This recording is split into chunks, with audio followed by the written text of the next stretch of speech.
Assalamu alaikum viewer, Ahusan from Ahusan Tech Tips. Microsoft PowerPoint প্রেজেন্টেশনে আজকের ভিডিওতে আমরা অ্যাডভান্সড অ্যানিমেশনের কিছু কাজ দেখব। তো চলুন তাহলে শুরু করা যাক। পূর্বের পাঠে আমরা দেখেছি যে বিভিন্ন টেক্সটে অথবা বিভিন্ন শেপে বা কোনো অবজেক্টে কিভাবে অ্যানিমেশন সেট করা যায়। তো অ্যানিমেশন এই গ্রুপের আন্ডারে যে সমস্ত ইফেক্টগুলো আছে বা অ্যানিমেশনগুলো আছে এগুলো কিভাবে সেট করতে হয় সে ব্যাপারগুলো কিন্তু আমরা জানি। তো আজকে অ্যাডভান্সড অ্যানিমেশনের আন্ডারে এখানে বেশ কয়েকটি রিবন আমরা দেখতে পাচ্ছি। এই রিবনগুলো আসলে কিভাবে ইউজ করতে হয় সমস্ত ব্যাপারগুলোই আমি দেখানোর চেষ্টা করব। প্রথমে অ্যাড অ্যানিমেশন দেখা যাচ্ছে।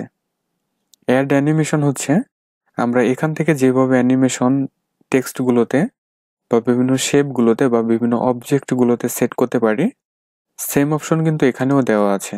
এখানেও কিন্তু সেম অপশনগুলো দেখা যাচ্ছে। আমরা এখান থেকেও সিলেক্ট করতে পারবো অথবা এখান থেকেও সিলেক্ট করতে পারবো।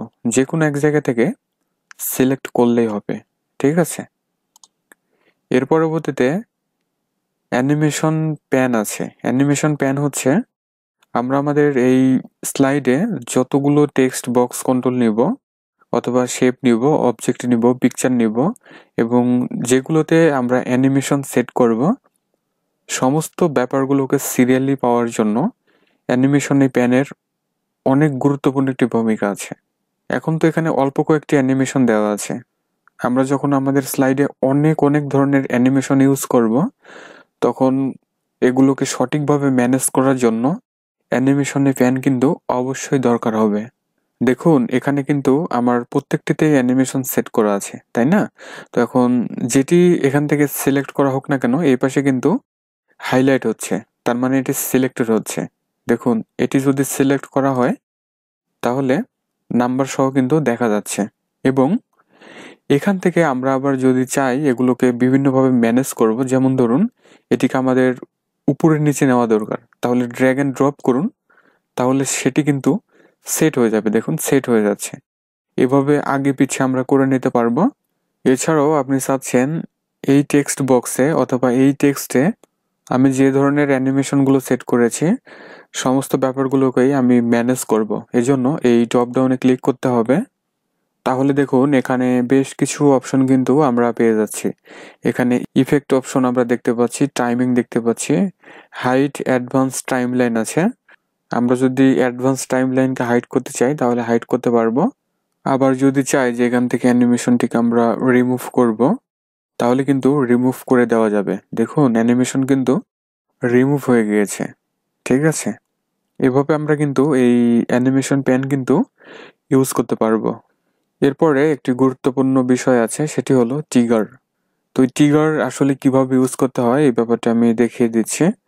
ট্রিগারের কিন্তু অনেক গুরুত্বপূর্ণ কাজ আছে। আমরা যখন প্রফেশনাল মানের কোনো প্রেজেন্টেশন তৈরি করব অবশ্যই কিন্তু ট্রিগার ইউজ করতে হবে, ঠিক আছে। তো ট্রিগার আসলে কিভাবে কাজ করে আমি দেখাচ্ছি। আমি এই টেক্সটকে একটু কপি করে আরেক জায়গায় নিচ্ছি। আচ্ছা, এখানে আমরা একটি ব্ল্যাঙ্ক স্লাইড নিয়েই নেই, ঠিক আছে। এখানে পেস্ট করে দিলাম এবং হোম থেকে আমরা একটি শেপ নিয়ে নিচ্ছি এখানে এবং এর ভেতরে আমরা একটু টেক্সট অ্যাড করে দিতে পারি। স্টার্ট আমরা দিয়ে দিয়েছি।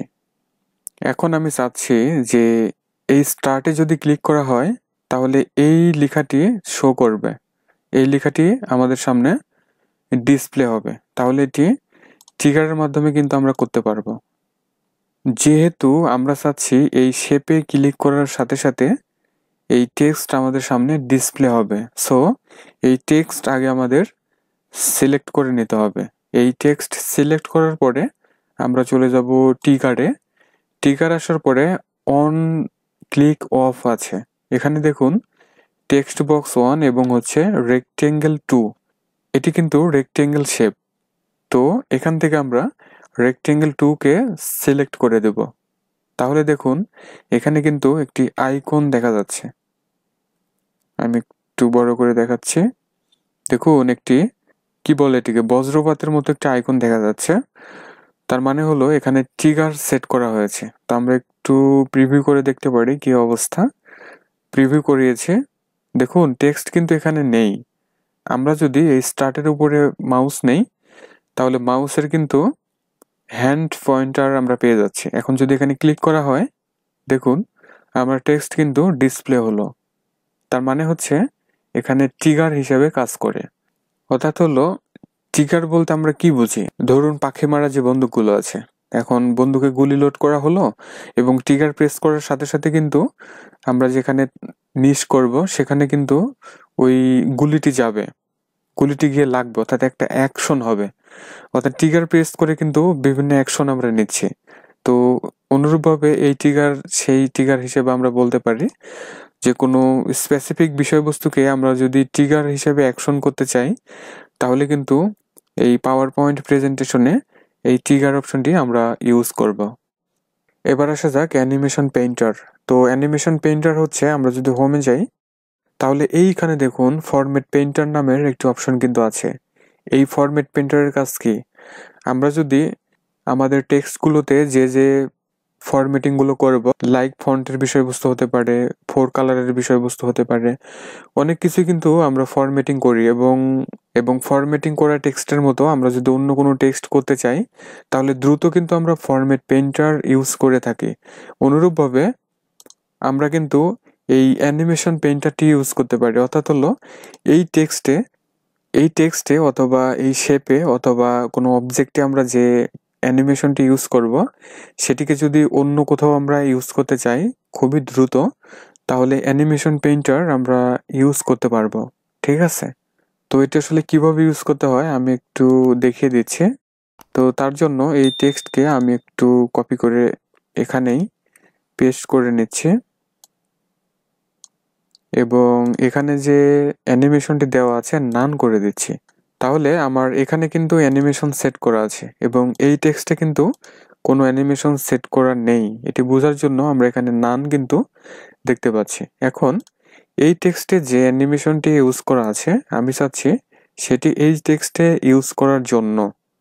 এজন্য এই অ্যানিমেশন পেইন্টারের উপরে আমরা যদি ক্লিক করি এবং আমরা কিন্তু দেখতে পাচ্ছি আমাদের পয়েন্টারের সাথে একটি ব্রাশ কিন্তু ডিসপ্লে হচ্ছে। এখন জাস্ট এই টেক্সটের উপরে যদি ক্লিক করা হয় তাহলে দেখুন এখানে কিন্তু অ্যানিমেশনটি সেট হয়ে যাচ্ছে। তার মানে এই টেক্সটে যে অ্যানিমেশনটি দেওয়া হয়েছে সেটি কিন্তু এই টেক্সটে আমরা পেয়ে যাচ্ছি এবং এই কাজটি খুবই দ্রুত কিন্তু আমরা অ্যানিমেশন পেইন্টার দিয়ে করতে পারি।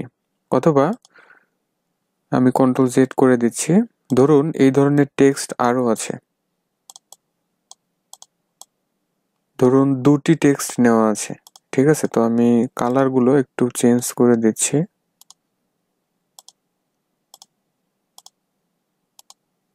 রেড কালার দিয়ে দিয়েছি। এখন এই টেক্সটে আমার অ্যানিমেশনটি সেট করা আছে। তো এখন চাচ্ছি এই দুটো টেক্সটে আমি সেম অ্যানিমেশনটি সেট করার জন্য। তো এই জন্য আমরা জাস্ট এই অ্যানিমেশন পেইন্টারের উপরে ডাবল ক্লিক করব। তাহলে দেখুন সেম কিন্তু পেইন্টার অপশন পেয়ে যাচ্ছে। এখন জাস্ট এখানে ক্লিক করুন, তাহলে সেট হয়ে যাবে এবং মাউস কিন্তু এখনো রিলিজ হয় নাই।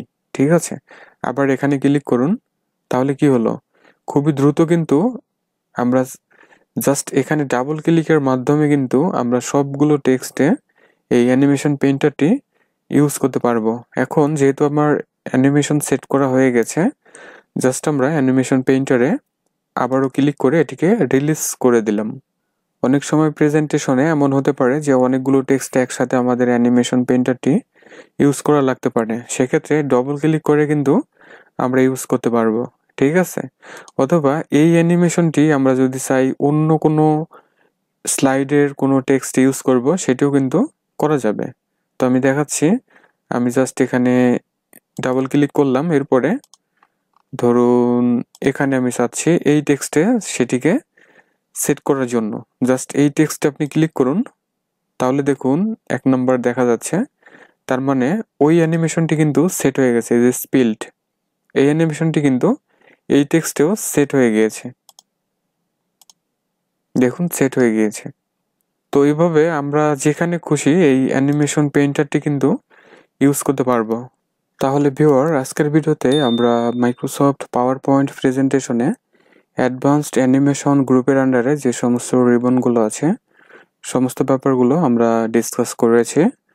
ভিডিওটি যদি ভালো লাগে লাইক, কমেন্ট এবং শেয়ার করবেন। যারা চ্যানেলটিকে এখনও সাবস্ক্রাইব করেন নাই প্লিজ সাবস্ক্রাইব করে পাশেই থাকবেন।